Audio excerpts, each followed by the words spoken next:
You think you know your cat. You think you understand why he headbutts you at 2 in the morning, or why she stares at you from across the room like she is quietly judging every decision you have ever made. But here is what nobody tells you. Those behaviors are not quirks. They are not random. They are the output of millions of years of evolution playing out right there on your couch. And the differences between a male cat and a female cat go so much deeper than most people ever realize.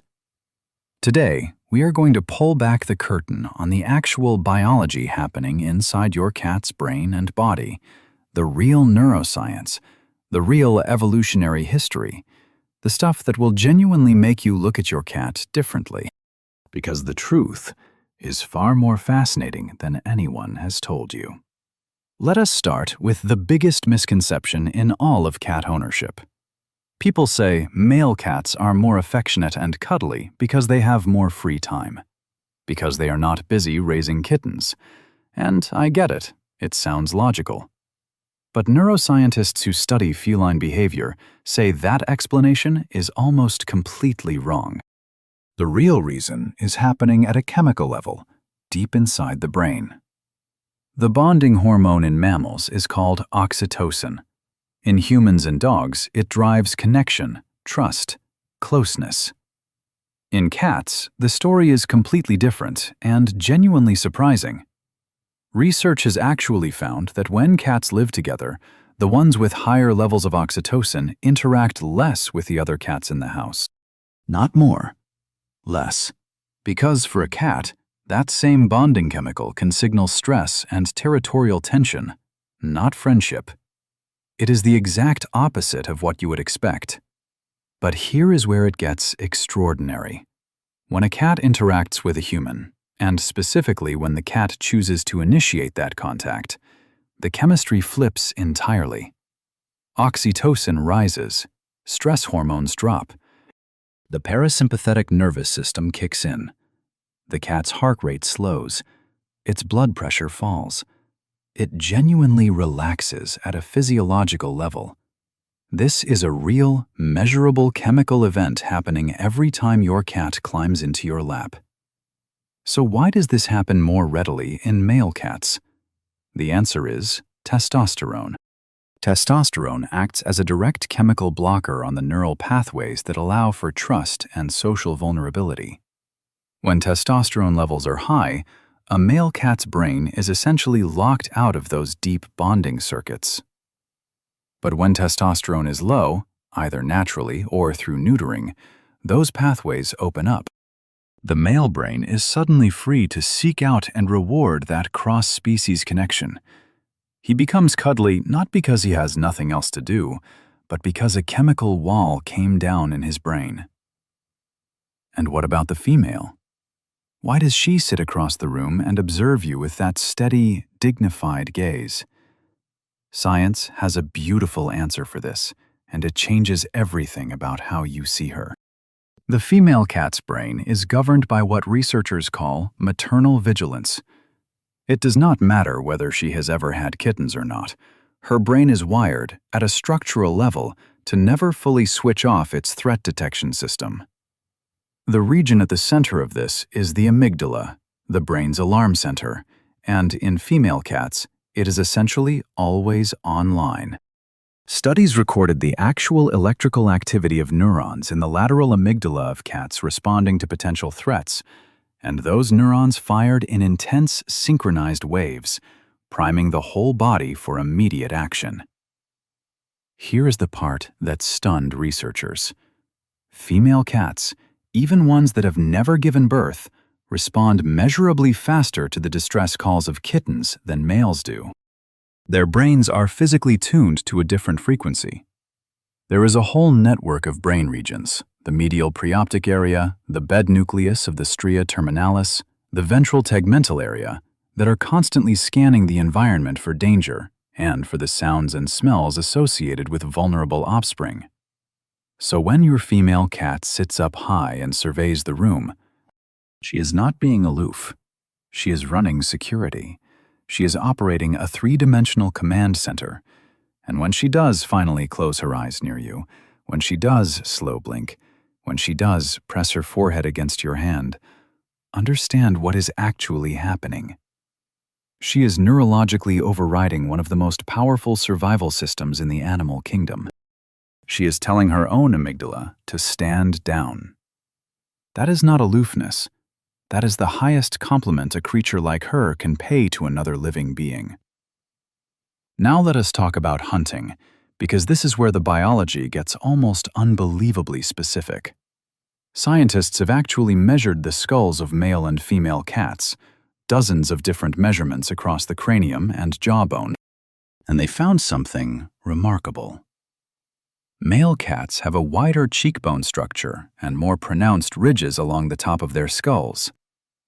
These differences exist for one reason: to anchor bigger, more powerful jaw muscles. The result is a bite force that averages about 20% greater in males than in females. 206 newtons versus 172 newtons, on average. What does that mean behaviorally? It means a male cat can afford to play. He can toss something around, bat it, chase it, lose it, find it again. His physical hardware is built to absorb the chaos of a larger, potentially dangerous struggle. That energy you see when your male cat suddenly goes berserk over a crumpled piece of paper is not just silliness. It is an animal running a simulation it is structurally equipped to win. The female operates on completely different logic. Smaller jaw, less brute force, but extraordinary precision. Her hunting psychology is built around one principle: a single, perfectly placed strike to end the encounter instantly, before anything can fight back. In the wild, an injury to a mother means her kittens starve to death. There is no margin for recklessness. That hours-long, unblinking stare at a feather toy is not patience. It is calculation. Her visual cortex is processing the movement of her target in real time, waiting for the exact moment to deploy a strike she cannot afford to miss. When you watch a female cat hunt, you are watching millions of years of high-stakes engineering in action. And then there is territory. We know male cats spray. We know the smell is absolutely overwhelming, but almost nobody knows why at a chemical level. And the answer is genuinely one of the most fascinating things in all of animal biology. The potency of a male cat's urine comes from a sulfur-based compound called felinine. It is unique to the entire cat family, found nowhere else in the animal kingdom. And it is not just dumped into urine randomly. It is manufactured in the liver, processed through the kidneys via a specialized enzyme called Oxytocin, and its entire production line is powered by testosterone. The whole factory runs on that single hormone. Here is the data. An intact male cat excretes roughly 122 units of felinine per day. A neutered male drops to about 41 units. An intact female produces only 36 units. A spayed female makes around 20. It is an enormous gap, and it is entirely hormonal. Once that urine hits the air, the felinine breaks down into an even more volatile compound, and that compound is a biological billboard. Other cats who detect it, through their vomeronasal organ and the Feline response, that slow-motion, open-mouthed sniff you sometimes see, can read it like a detailed profile. They can pick up the male's size, his age, his testosterone levels, his reproductive fitness. It is not just marking a tree. It is a full broadcast signal in chemical language. Female spraying is something else entirely. When a female sprays, it is almost always driven by anxiety, not aggression. When something in her environment becomes unpredictable, a new animal, a rearranged room, a stranger's scent, her amygdala floods her system with stress hormones, and lacking the physical size for a direct confrontation, she does the only thing that makes sense to her brain. She tries to rebuild a familiar-smelling environment around herself. She sprays her own scent on prominent objects to create a pheromonal comfort zone, a self-generated signal to her own nervous system that says the threat has been addressed. It is not bad behavior. It is her stress response system trying desperately to self-soothe. Now let us talk about what happens when you spay or neuter, because the popular explanation of just makes them chill is about 1/10 of the actual story. When a male cat is neutered, his testosterone crashes within the first week. Studies show it drops by roughly 85% in just 7 days. What happens to his behavior? Some changes are rapid, but others take weeks or even months, and some never change at all. Here is why. Testosterone does not just float around in the blood giving instructions. It physically reshapes the brain during puberty. It builds neural roads. It carves pathways associated with territorial aggression, roaming, spraying, and intense competitive play. And once those pathways are constructed, once that neural architecture is in place, removing the fuel does not automatically demolish the road. The map stays.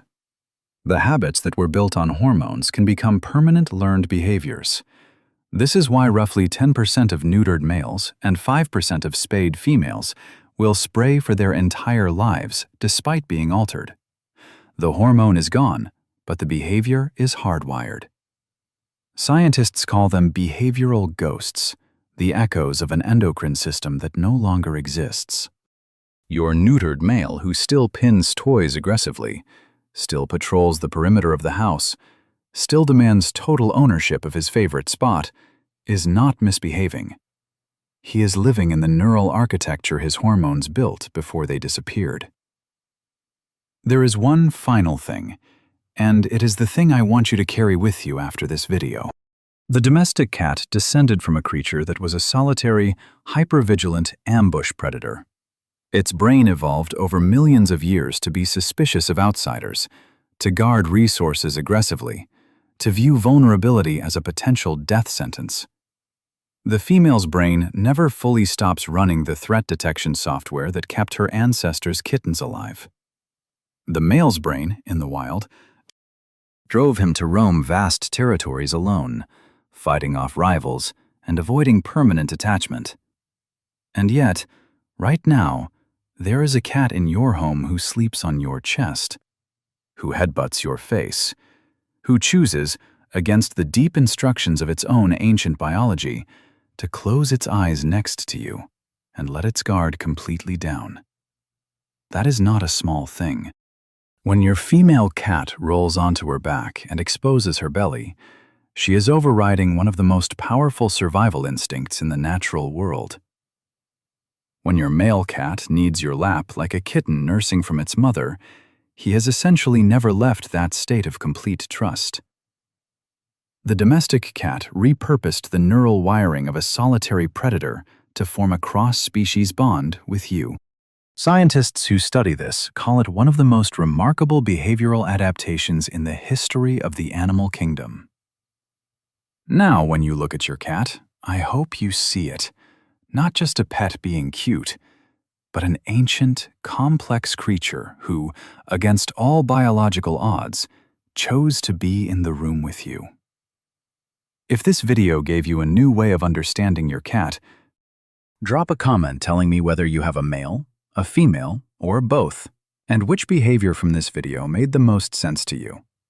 Subscribe if you want more of this kind of deep dive, because there is so much more about feline biology that most people never get to hear. And share this with someone who loves their cat, because they deserve to know what is actually going on inside that mysterious little mind.